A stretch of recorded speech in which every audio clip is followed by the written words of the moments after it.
was still staying with crime, but this time sexual crime. The Central Region was the focus of the Parliamentary Committee on Gender and Children this week, and rightly so, because that region has a worryingly rising case of teenage pregnancy and defilement.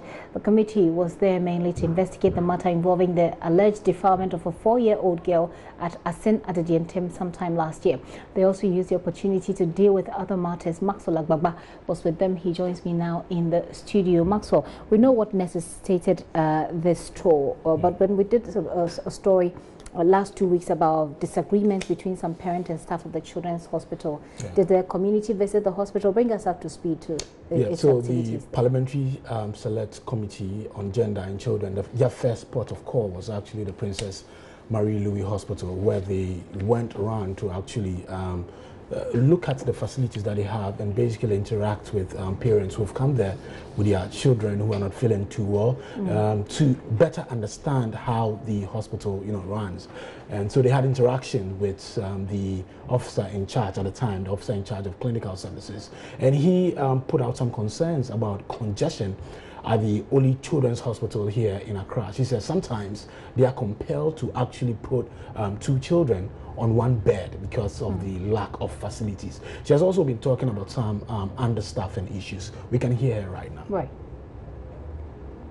Relatively good day in this room. We have 1 baby to 1 bed, but often we can have 2 children on 1 bed when we are overflowing. We need to paint the place. Since the place was done, we've not painted, and so you can see that it's uncomfortable. And like I said, so you have 2 different babies sharing a cot. Several years ago, we decided not to turn away children just because we don't have beds. So if people are rushed in very ill, we try all we can to accommodate them. Sometimes in the process, our emergency room gets very full, and we have to tell them that because we are not turning people away, they have to share beds. A few times we've actually contacted some other places. Sometimes, in fact, most of the public places that may have beds available, sometimes it's not in the neighborhood that the patient is coming from, and they prefer to be here. So if they prefer or they are willing, then we transfer them to another place. But if not, then they have to share beds. And that is uncomfortable, not only for the caregiver, but we know that people can have cross infections and all that. So it is not the ideal. And we would prefer that we don't do that. But until we have more available places to send sick children, then this is what we have to do. We do pediatric surgery. We don't have our own pediatric surgeon. We use the pediatric surgeons that are in Kolebu, and they come and help us. So there are so many needs. We don't have our own doctor anesthetist. So sometimes we get help from the doctors at Ridge.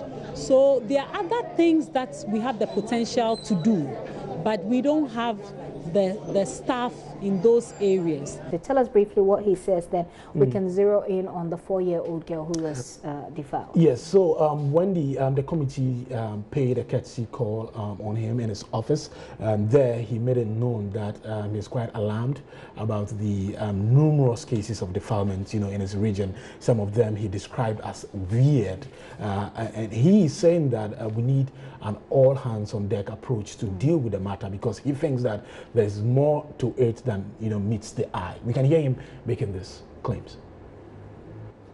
Well, in my region, the place that you're going, Assin, I've been hearing some weird stories. I mean, the issue of rape is quite rampant, and it's not one that you maybe say that people of majority age, minors, they are the ones who get raped and all of that. So there's real issue on our hands, and we will all join together, whichever way, to help resolve issues which affect gender, and also to get our society protected. We must not have a society where people filter through everybody and protect us. So we are glad, we are happy that you are in the region, and whichever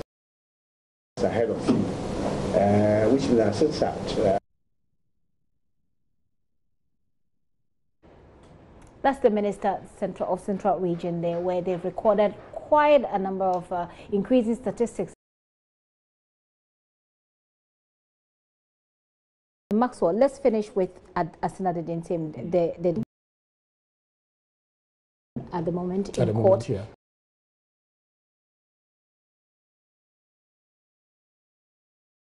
Connected to the case, trying to find out from them exactly, what happened. But also, there was a deba at Assin Asamankese in the Assin South, district. Churches, chiefs, police officers, school children, and the committee members took turns to actually sensitize them on sexual abuse and how they can actually prevent it.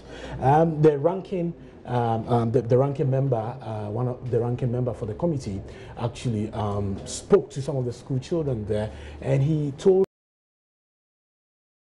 for them to protect their children, as you see them, if we don't protect them, and some of you that are here, all of you that are here, you are aware of the story in this district, where a 4-year-old sexually, for me and for my colleagues, when we're all talking about it, it doesn't make sense unless in our culture. How can a matured man go old girl? That means that something is not right. So we need to protect our children.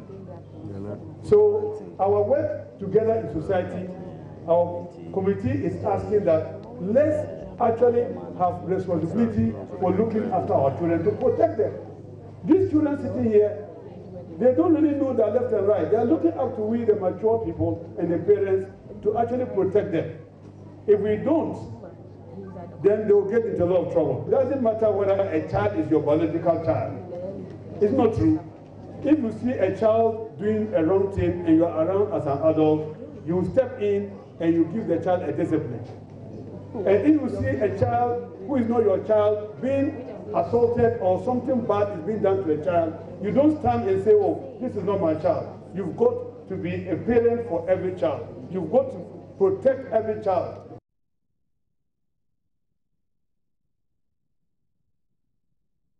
So that's what's happening with the Assin Adadientem story. In the meantime, it's still in court, but then there's sensitization in the area to ensure that what happened with the 4-year-old child doesn't happen again. Wrap up with what else happened. We've been speaking also to one of the committee members, Charles Bintin. He's also the member of parliament for Saboba.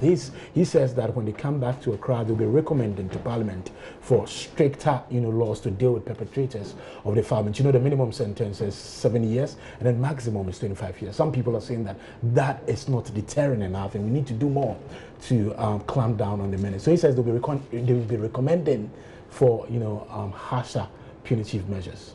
Maxwell, thank you so much for that update from Assin Adadientem. Did you get a chance to see the little girl though? Yes. How is she doing? Yeah, she's doing well. She's doing well? Yeah, she's doing well. I'm sure you give us that report much later. So Maxwell Agbagba has been with the Committee on Gender and Children in Parliament, and they've been touring the Central Region. First, they went to the Princess Marie Louise Hospital, which is the only major hospital for children here in Accra. He's also following up on the Assin Adadientem defilement case.